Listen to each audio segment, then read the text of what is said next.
Ontario's Doug Ford has called an election. The election will be on February 27th, just a month away. This isn't even 3 years after the last election in 2022. That election was an opportunistic election itself. There was a disturbing trend of many governments going to early elections in the middle of the pandemic to take advantage of the fear and crisis mindset that was gripping Canadians. People would stay with the safe bet they knew because it was a crisis out there. In almost every instance, the incumbents did great. It was a victory of fear. All the politicians learned a terrible lesson. In the case of Doug Ford, he learned that a crisis is too useful to waste, so he's going early again. And the crisis this time isn't COVID, it's Donald Trump and his threats. Here's Doug Ford explaining his case. We will be calling the election next Wednesday. I'll be seeing the Lieutenant Governor on Tuesday. We need a mandate from the people to fight against Donald Trump's tariffs, the attack he's coming against our families, our businesses, our communities.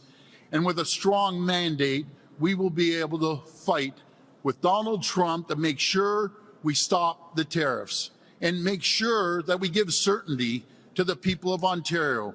It may take investing tens of billions of dollars. We'll do tens of billions of dollars. It's no different than during the pandemic.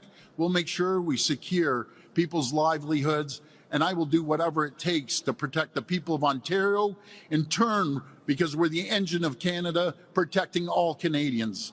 We will not back down.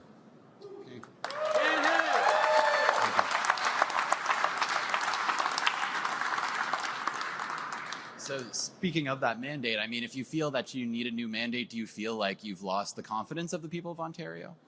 To the contrary, to the total contrary, or Canada as well. Right now, there's a lack of leadership at the federal level. And at the federal level, we don't know who's going to be the next prime minister. Right now, we need strong leadership in this country. We need strong leadership in this province, and we're going to deliver that strong leadership for the people of Ontario. Here's another statement from Ford. Well, what I'll tell the people of Ontario, we're going to see an unprecedented attack to our families, to our businesses, to our communities, something that we've never seen in the history of the country, getting economically attacked by the largest country in the world, the most powerful person in the world, when it comes to President Trump, and we're going to be there for him. We're going to support the people. We're going to protect the people, protect their jobs, protect communities, protect businesses, just like we did during the pandemic. But this is going to be more of an impact. The pandemic was natural around the world. This is a man targeting to attack and take every business out of Ontario, out of Canada, and try to bring it to the United States. And I'll do whatever it takes to protect the people of Ontario. Let's be honest, he really has no idea what to do about the United States. He's alluding to giving billions of dollars in free money to companies and people like he did in COVID, but to do what? How? And what does that even mean? How would it work? Would it just be a gift to companies that export? Would they be able to pocket it? Would he be paying the tariffs or what? Is it just free money? How? Paid for by whom, may I ask? And I want to show you one more clip. Here he is saying those liberals would just spend money, unlike us conservatives who would spend 10 billion, tens of billions. I don't understand this. He goes from saying we're going to spend money to the opposition would waste money in like 1 second flat. Look at this clip. I just don't even get what this means. We'll redouble our efforts to build Ontario's economy. We will do whatever it takes to protect workers and their livelihoods. We will invest tens of billions of dollars in new spending to keep people working. We will work with unions and businesses to retain and reskill our hardest hit workers. And as we do, we need to do everything possible to keep our economy competitive. We'll keep up the fight against the job-killing liberal carbon tax, and we're urging the federal government to join us in cutting red tape and streamlining approvals to get big things built faster. He's talking about protect Ontario. That's his campaign slogan. Okay, good idea. Protect in what way, though? And whenever a politician says, I'll do whatever it takes, it's like what Justin Trudeau and Melanie Joly have been saying, everything's on the table. I think that's code for, I have no idea what to do. I don't think Doug Ford needs a mandate. His mandate is pretty fresh, barely 2 years old. And we don't know what Donald Trump is actually going to do, if anything, towards Canada. He said his deadline was his inauguration, but that's more than a week ago. He says tariffs are coming, but they actually haven't come yet. I think they might. I think Ford and Trudeau really want it to happen, but so far they haven't. And take a look at this. I think this is a very important video. This is Trump's Commerce Secretary, Howard Lutnick. He would be the guy actually doing the tariffs, and he loves tariffs, by the way.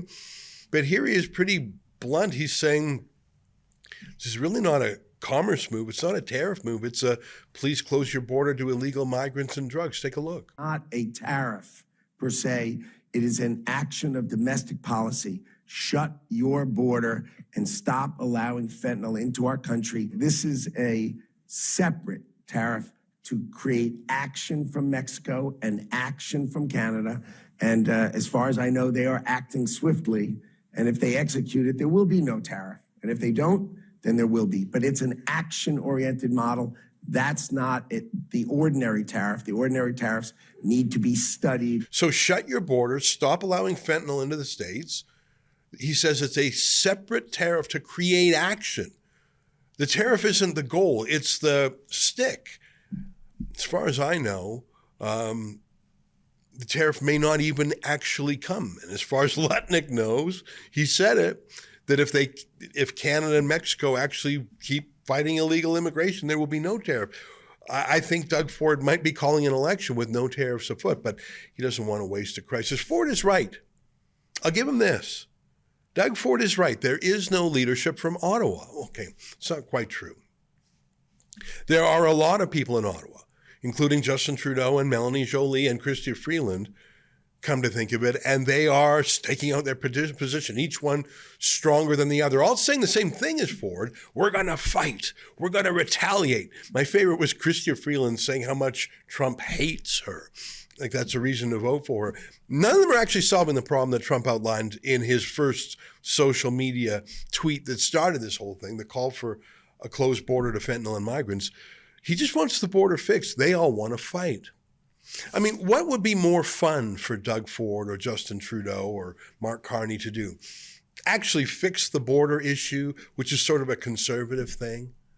Or declare war against Trump while running an election against Trump when he's not even on the ballot? Here's an aesthetically cool ad by the Doug Ford team, but I say again, what does it mean? A fighter? How? We all have things we worry about.